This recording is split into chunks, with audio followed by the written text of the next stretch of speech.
Hello everyone, my science पीडिया की एक नई वीडियो में आपका फिर से स्वागत है। आज हम बात करने वाले हैं कोल एंड पेट्रोलियम पार्ट 6 के बारे में। इसमें हम पढ़ने वाले हैं इसकी पूरी एक्सरसाइज। इससे पहले वीडियो में आगे बढ़े, आप लोग चैनल को सब्सक्राइब कीजिए, बेल आइकन को प्रेस कीजिए और ऑल नोटिफिकेशन को ऑन कीजिए ताकि मेरी वीडियोस की नोटिफिकेशन से आपके फोन की घंटी बजती रहे। तो चलिए, ये वीडियो हम लैपटॉप पे डिस्कस करने वाले हैं। तो चलिए हम चलते हैं अपने लैपटॉप की स्क्रीन पर। तो एक्सरसाइज की जहां तक बात है, एक्सरसाइज में आपकी एनसीईआरटी की किताब में 9 क्वेश्चंस हैं और जेएंडके बोर्ड की किताब में 13 क्वेश्चंस हैं। हम सभी यहां पर डिस्कस करने वाले हैं। अगर आप एनसीईआरटी के बोर्ड से हो तो आप लोगों के लिए पहले 9 क्वेश्चन हैं। अगर आप जेएंडके बोर्ड की किताब पढ़ते हो तो आपके लिए पूरे 13 के 13 क्वेश्चंस हैं। क्वेश्चन नंबर 1 है, what are advantages of using CNG and LPG as fuels. तो एडवांटेजेस क्या हैं कि दोनों बहुत इजी टू ट्रांसपोर्ट हैं और पाइपलाइन और सिलेंडर के थ्रू ट्रांसपोर्ट किए जा सकते हैं। दोनों चीप हैं और दोनों की कैलोरीफिक वैल्यू बहुत ज्यादा है, यानी कि हीट ज्यादा प्रोड्यूस करते हैं। दोनों क्लीन फ्यूल हैं और लेस पोल्यूशन काज करते हैं। क्वेश्चन नंबर 2 है, name the petroleum product used for surfacing of roads. तो कौन सा है, पढ़ा है आप लोगों ने, बिटुमिन। क्वेश्चन नंबर 3 है, how is coal formed from dead vegetation, what is the process called. क्या कहते हैं प्रोसेस को, कैसे कोल बनता है, आप लोगों ने पढ़ा है। अगर आपने वीडियोस नहीं देखी हैं इस लेसन की तो आप लोग डिस्क्रिप्शन के लिंक से वीडियोस देख सकते हो।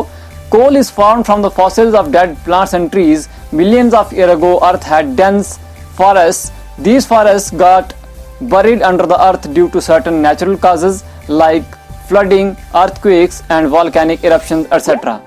As years passed by, more and more layers of soil got deposited over them and they got compressed inside the earth. Due to high temperature and pressure inside the earth, these fossils of plants slowly got converted into coal. The process of conversion of dead vegetation into coal is called carbonization because coal mainly contains carbon. ये है इसका process और इस तरह से कोल बनती है। समझा दूं तो कोल जो है प्लांट्स से बनती है, प्लांट्स की फॉसिल से बनती है। बहुत समय पहले अर्थ पर बहुत डेंस फॉरेस्ट थे जो कि नेचुरल कॉजेज की वजह से जमीन के अंदर दब गए और उनके ऊपर और ज्यादा मिट्टी की लेयर्स जमा होती गई, जिससे क्या हुआ, वो नीचे दबते चले गए और कंप्रेस हो गए। हाई टेम्परेचर और प्रेशर होने की वजह से जमीन के अंदर वो आहिस्ता आहिस्ता कोल में तब्दील हो गए। ये प्रोसेस बहुत लेंथी है, मिलियन ऑफ ईयर्स लग जाते हैं, काफी स्लो प्रोसेस है क्योंकि कार्बन ज्यादा कंसंट्रेशन में होता है, कार्बन की कंसंट्रेशन ज्यादा होती है कोल में, इसीलिए इस प्रोसेस को कहते हैं कार्बनाइजेशन। क्वेश्चन नंबर 4 है, fill in the blanks. A part है, फॉसिल फ्यूल्स आर, तो कौन कौन से हैं, coal, petroleum and natural gas. B part है, process of separation of different constituents from petroleum is called, क्या कहते हैं, refining. Less polluting fuel for vehicle is CNG. अब क्वेश्चन नंबर 5 है, ट्रू, टिक ट्रू और false against the following statements. A part है, fossil fuel can be made in laboratory, तो false है। B part है, CNG is more polluting than LPG, false. C part है, coke is almost pure form of carbon, तो true है। D part है, coal tar is mixture of various substances, तो true है। E part है, kerosene is not a fossil fuel, तो false है। Question number 6, explain why fossil fuels are called exhaustible natural resources. तो लिखा हुआ है, fossil fuel like coal, petroleum and natural gas are limited in nature and will last for few hundred years if used judiciously. The process of formation of these fuels is extremely slow and it takes millions of years. If these fuels are used in unchecked manner, they will be used up in near future. That is why these fuels are called as exhaustible natural resources. क्यों? ये fuel limited quantity में है और कुछ साल चलेंगे, कुछ 100 साल चलेंगे अगर हम लोग इनको जुडिशियसली यूज करेंगे, लेकिन अगर अनचेक्ड तरीके से इनका यूज किया गया तो ये खत्म हो जाएंगे। और क्योंकि इनका बनने का प्रोसेस बहुत स्लो है और लाखों साल लग जाते हैं, इसीलिए इनको एग्जॉस्टिबल नेचुरल रिसोर्सेज कहा जाता है। क्वेश्चन नंबर 7 है, describe the characteristics and use of coke. तो कोक जो है hard, tough and porous black substance है। It is termed as almost pure form of carbon. It is used in manufacture of steel and extraction of many metals. इसका इस्तेमाल होता है extraction के लिए और साथ ही साथ स्टील बनाने के लिए। क्वेश्चन नंबर 7 हो गया। अब क्वेश्चन नंबर 8 है, explain the formation of petroleum. Petroleum formation का प्रोसेस एक्सप्लेन करना है। प्रोसेस वैसे ही है, सिर्फ ये कहाँ होता है? सी के अंदर होता है। वहां पर एनिमल्स की डेथ से, एनिमल के फॉसिल से पेट्रोलियम बनता है।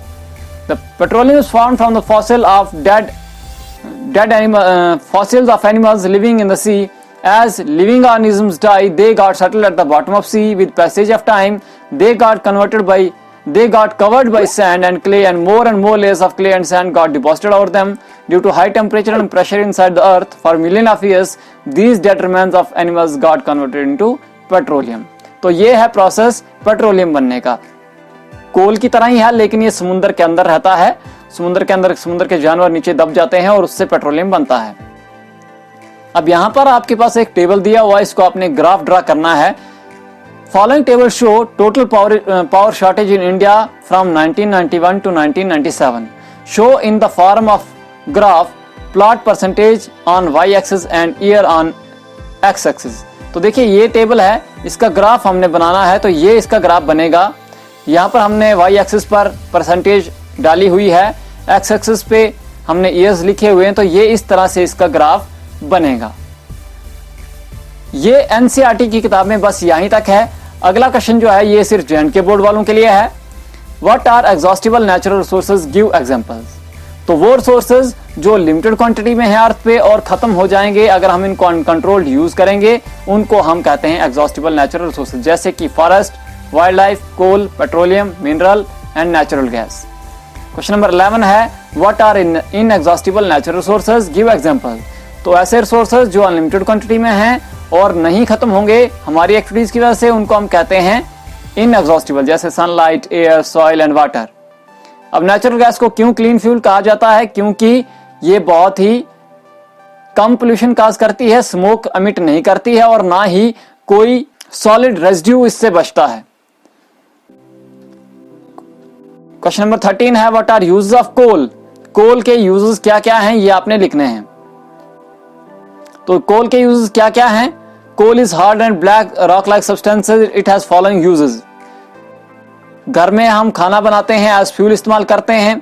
रेलवे इंजन में एज फ्यूल इस्तेमाल होता है। थर्मल पावर प्लांट में एज फ्यूल इस्तेमाल होता है। इंडस्ट्रियल यूनिट्स के लिए फ्यूल इस्तेमाल होता है और साथ ही साथ इससे बहुत सारे प्रोडक्ट्स बनते हैं। तो आज की वीडियो में इतना ही, फिर मिलते हैं अगली वीडियो में। तब तक के लिए अलविदा। लेकिन जाने से पहले चैनल को सब्सक्राइब कीजिए, वीडियो को लाइक कीजिए और उनके साथ शेयर कीजिए।